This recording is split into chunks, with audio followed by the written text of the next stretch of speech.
Jangan lupa like, komen, dan subscribe channel YouTube TVRI Bengkulu, serta nyalakan lonceng notifikasinya.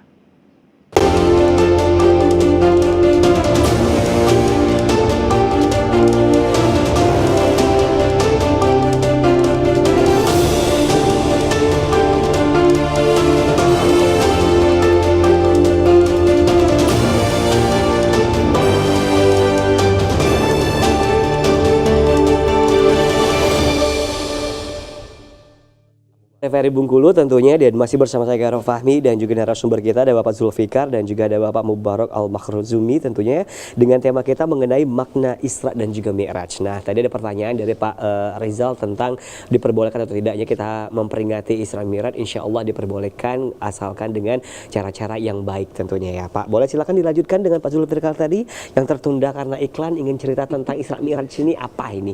Karena menggebu-gebu sekali tadi ya kan. Boleh silakan Pak. Ya, kenapa menggebu ya? Iya. Ya sebabnya kalau seperti ini masyarakat, maka ada ketakutan nanti. Betul. Waktu dia melakukan suatu kebaikan, dibilang dia Yahudi dikatakan segala Yahudi, macam ya, ya Pak. Siapa yang mau ya? Memang untuk Pak Rizal dalam peristiwa Isra dan Mi'raj sewaktu udah pulang itu, kan Rasulullah SAW ingin menyampaikan pada masyarakat ramai itu. Apa yang terjadi? Ya, apa yang terjadi? Apa yang dialami tentunya Ya, Pak Ustadz, apa ya? yang dialami yang terjadi. Ya. Nah, di antara banyak manusia tadi, sewaktu berbincang-bincang diketahui oleh Abu Bakar Siddiq, disitulah Abu Bakar itu mendapatkan as-Siddiq yang membenarkan. Sewaktu diceritakan, jangankan itu yang diceritakan oleh Muhammad, jauh dari itu aku yakin Muhammad itu melakukan, kan gitu. Nah, tapi yang lainnya apa yang terjadi? Sewaktu peristiwa itu disampaikan dengan dikumpulkan orang di Bukit Safa dan Marwah, ada 3 yang disampaikan Nabi. Yang pertama, Qul huwallahu ahad, Allahus samad. Suatu kebesaran Allah, dan suatu kebesaran yang dilihatkan kepada Nabi, maka mengesahkan Allah satu. Yang kedua, karena melihat kiri dan kanan ada gambaran neraka dan sorga, kullu nafsin zaikatul maut, setiap yang bernyawa pasti mati. Nah, ternyata waktu itu Abu Lahab kemana dia? Berlari dia mencari kuburan yang 100 tahun dah lama mati itu. Digali kuburan itu, diambil tulangnya. Berlari dia ke Bukit Safa Marwah. Muhammad, kata engkau orang yang mati itu hidup kembali. Ini tulangnya. Mana mungkin sih? Nah, Abu Lahab berbuat seperti itu, Allah langsung jawab, tabbat yada abi lahabi wa tab, gitu ya? Surah Al-Lahab. Nah, subhanallazi asra bi 'abdihi lailan minal masjidil haram, materi ketiga. Mendengarkan Nabi Muhammad itu diperjalankan dari Masjidil Haram ke Masjidil Aqsa, langsung naik ke langit. Sewaktu itu ketawalah alumni Abu Lahab tadi. Hei, kafir Quraisy, kita pergi berdagang dari Mekah ke Palestina berapa lama? 6 bulan pulang balik. Muhammad bilang sehari. Iya, sedikit malam lah gitu kan. Nah, udah gila, maka terbagi manusia ini 3. Yang pertama tatakun, orang yang bertakwa. Siapakah itu? Abu Bakar As-Siddiq. Yang kedua fasikun. Siapa fasik itu? Dia tahu Muhammad itu benar. Dia tahu Muhammad itu tak pernah berdusta. Tapi karena mendengarkan cerita ini, bimbang hatinya. Fasikun. Ada orang hari ini seperti itu? Ada. Itulah Pak Rizal. Dia Islam. KTP-nya Islam. Tetapi sewaktu kegiatan-kegiatan Islam yang bermakna, yang bermanfaat, dia lawan itu. Dikatakan Yahudi lah. Tidak ada ini itulah. Di KTP-nya Islam tuh. Itu termasuk itu. Fasikun. Yang ketiga kafirun. Siapa kafir? Di luar dari Islam. Bagaimana sikap kita kepada orang itu? Lakum dinukum waliyadin. Agamamu untukmu, agamaku untukku, gitu kan. Jadi Pak Rizal yang tadi itu fasikun, dengan orang-orang yang fasik yang ingin menghancurkan Islam itu di dalam itu sendiri. Nah, nanti itu hati-hati. Maka kami sampaikan kepada pemirsa, bukan saja kepada Pak Rizal, ke seluruhnya kita. Itu hati-hati kita mendengarkan kata-kata orang lain, masyarakat lain, kadangkala boleh jadi karena egonya. Maka apa yang kita lakukan dia selalu mematahkan. Betul. Mungkin itu. Oke, baik. Kita kembali ke Pak ini dulu ya, Pak Mubarak dulu. Sebelum kita ke kesimpulan kita hari ini, Pak Mubarak, kita mau lihat bahwa untuk dari zaman ke zaman nih, kalau dulu memperingati Isra dan Mi'raj ini banyak sekali yang merayakannya, tentunya mulai dari anak kecil, dewasa dan sebagainya. Nah, saat ini Pak, memprihatinkan sekali tentunya untuk peringatan dari Isra dan Mi'raj ini sendiri. Tadi Pak Rizal bilang ada perlombaan-perlombaan azan, perlombaan-perlombaan cerdas cermat dan sebagainya. Tapi ini sudah mulai pudar, berkurang. Nah, ini kenapa? Apa yang menyebabkan hal tersebut? Mungkin apakah karena keimanannya sudah berkurang, ketakwaannya sudah berkurang, atau seperti apa Pak Ustadz? Silakan. Baik, terima kasih. Kalau kami pikir itu tidak ada hubungannya dengan antara peringatan dengan keimanan tadi ya, Iya. peningkatan iman.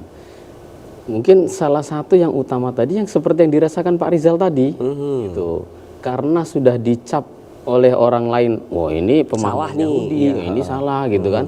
Akhirnya ketika mau melaksanakan peringatan tersebut yang di dalamnya ada kegiatan-kegiatan positif tentunya gitu ya, akhirnya merasa takut gitu ya, merasa takut dan tidak jadi akhirnya gitu. Dan hanya sebatas ya sudahlah ceramah saja, itu yang dilaksanakan sekarang. Oke. Kalau di sekolah-sekolah Pak masih dirayakan hal seperti itu, diadakan lomba-lomba seperti itu Pak? Kalau di sekolah ada yang masih mengadakan seperti itu. Kalau kami sendiri di Al Hasanah kemarin di komplek kami yang Al Hasanah 2 di Betungan itu kami malah mengadakan pawai. Oh, mengadakan pawai. Iya. Baik. Pawai keliling sekitar sekolah itu. Ini kan menunjukkan untuk syiar juga. Iya. Ada apa sih rame-rame kan gitu. Nah, paham, ada spanduknya peringatan Isra Mi'raj. Kalau tidak seperti itu, kami yakin anak-anak kita tidak akan tahu.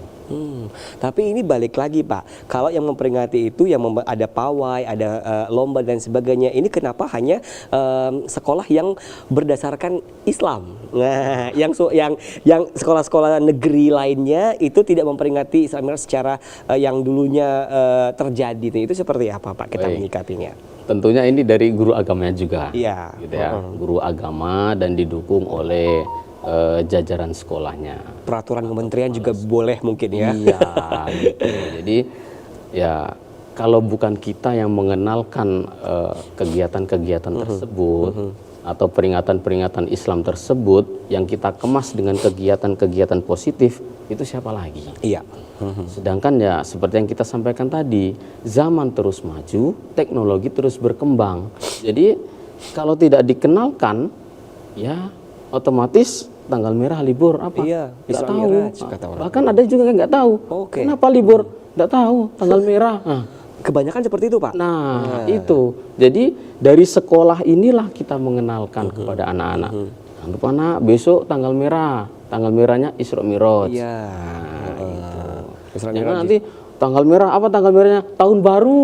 Nah, itu yang Iya, kebanyakan iya, terjadi iya. seperti itu Iya, sekarang, iya, gitu kan. oke. Jadi peringatan atau PHBI, peringatan hari-hari besar Islam itu hendaknya ya terus diperingati gitu. Betul. Diingatkan terus kepada diajarkan kepada anak didik kita. Agar generasi muda tidak lupa. Iya. Oke, baik. Terakhir silakan dengan kesimpulan kita hari ini Pak Pak Mubarak untuk selaku guru agama tentunya dalam makna dari Isra dan juga Mi'raj kita hari ini. Silakan. Baik, terima kasih. Kesimpulan hari ini makna dari Isra dan Mi'raj tentunya yang pasti ini suatu peristiwa yang sangat besar terjadi di bulan Rajab, tepatnya di tanggal 27 gitu ya. Jadi mari kita tingkatkan terus kualitas ibadah kita dengan menekuni dan meneladani dari Rasulullah Shallallahu Alaihi Wasallam. Terus. Kemudian jadi di samping kita meningkatkan kualitas kita kepada Allah, jangan lupa juga hablum minan nasnya, silaturahim kepada manusia tetap harus kita jalin.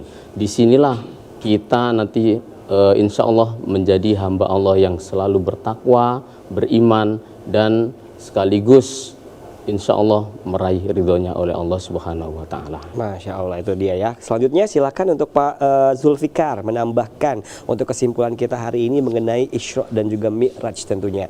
Boleh agak panjang sedikit biar masyarakat tahu tentunya makna dari Isra Mi'raj itu sendiri Pak Ustadz. Baik, pemirsa dimanapun berada, makna dari kesimpulan kita pada kesempatan kali ini bahwa Isra dan Mi'raj itu adalah merupakan suatu peristiwa yang luar biasa yang harus diyakini dengan keimanan. Sewaktu kita mempunyai suatu keimanan bahwa kita meyakini bahwa Isra dan Mi'raj, perjalanan Nabi dari Masjidil Haram ke Masjidil Aqsa langsung ke Sidratul Muntaha, betul-betul itu adalah kebesaran Allah Subhanahu wa Ta'ala. Satu. Yang kedua, sewaktu Rasulullah SAW berbincang-bincang, turunnya Rasulullah SAW membawa yang namanya solat. Solat itu bukan satu kewajiban, tapi solat itu merupakan suatu kebutuhan. Kenapa solat itu merupakan suatu kebutuhan? Ternyata kesedihan Rasul bisa hilang dengan berbincang-bincang dengan Allah Subhanahu wa Ta'ala. Sedangkan solat itu dinyatakan as-salatu mikrajul mu'min. Solat itu adalah mikrajnya orang mukmin ke hadapan Allah. Jadi dengan solat hati tenang, dengan solat permasalahan hilang, dengan solat apapun aktivitas kita, apapun kegiatan kita, insya Allah itu akan membawa kedamaian dalam hati kita. Ini yang kedua. Yang ketiga, apa kesimpulan dari Isra dan Mi'raj itu? Setelah pulangnya Isra dan Mi'raj terbagi manusia menjadi tiga. Untuk itu kepada pemirsa dimanapun berada, yang tiga itu siapa? Yang pertama adalah tatakun. Nyatakan dalam surah Al-Baqarah, orang yang bertakwa. Untuk itu orang-orang yang beriman, mari kita cari teman sama-sama orang yang bertakwa. Yang kedua adalah fasikun. Fasikun itu adalah dia menyatakan ya benar, dia tahu itu benar, tapi dia tidak mau mengakui, gitu kan? Tidak mengakui. Untuk itu orang-orang seperti ini tidak boleh ditemani, sebab ada pepatah, orang-orang seperti ini sifatnya dalam hidup itu sama dengan satu lagu itu. Pagar memakan tanaman. Iya kan, menungkai kawan seiring. Lanjut menggunting dalam lipatan. Ini orang fasikun. Di dalam masyarakat itu ada, gitu kan. Untuk itu Kita temui ya. Kita temui, gitu kan. Untuk itu jangan sampai kita terpengaruh kan apa yang disampaikan oleh Pak Rizal tadi. Jangan sampai kita patah semangat. Karena ada orang seperti itu. Yang ketiga adalah kafirun. Orang-orang kafir. Orang-orang kafir ini jauh dia. Lakum dinukum waliyadin. Baik. Terima kasih Pak Ustadz tentunya untuk kesimpulan kita hari ini. Terima kasih untuk Pak Zulfikar dan juga Bapak Mubarak yang telah hadir, dan semoga apa yang telah disampaikan menjadi pembelajaran untuk kita, dan untuk memperingati Isra Mi'raj itu diperbolehkan tentunya dan disilakan, tapi dengan cara-cara yang baik pastinya. Dan juga untuk memaknai Isra Mi'raj ini sendiri yaitu kita diajarkan untuk sholat 5 waktu ya Pak Ustadz ya. Baik, demikian tentunya untuk Berendo hari ini. Saya Karim pamit. Terima kasih. Wassalamualaikum warahmatullahi wabarakatuh.